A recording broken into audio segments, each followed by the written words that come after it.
Donc aujourd'hui, le 14 juillet, nous sommes partis de Vienne ce matin et nous avons rejoint Andens ce soir.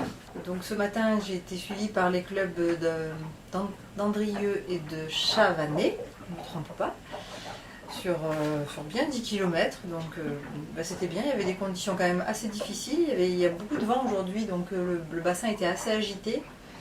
Et le vent était parfois contre, parfois trois quarts, parfois pour, donc c'était un petit peu difficile à gérer.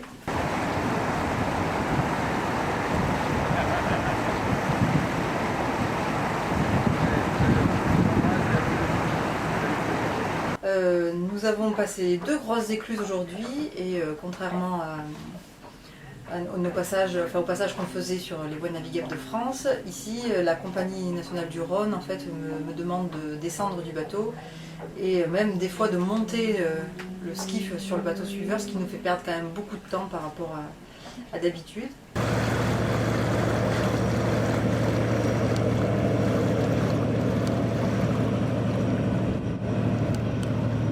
En début d'après-midi, là, quand je suis repartie, les conditions s'étaient un petit peu détériorées encore. Il y avait vraiment beaucoup de vent et j'avais presque l'impression de faire du surplace, même si on avance quand même, mais j'allais aussi vite que sur les canaux, sachant que quand même entre le courant et le vent, on était censé quand même aller plus vite. Donc ça me met toujours des petits coups au moral parce que je partais pour 22 km, donc je me suis dit oh là là, si c'est comme ça sur les 22 km, ça va être long.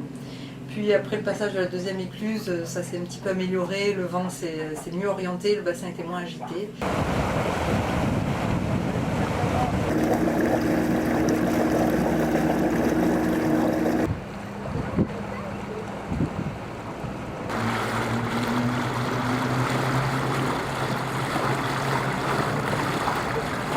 Et finalement, l'arrivée à Andens s'est très bien passée, il y avait pas mal de monde sur le quai pour m'accueillir, notamment le maire.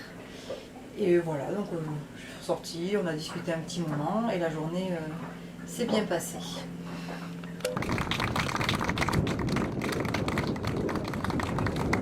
Lorsque nous sommes repartis cet après-midi, les pompiers de l'Isère ont été obligés de nous quitter puisque leur ordre de mission s'arrêtait là.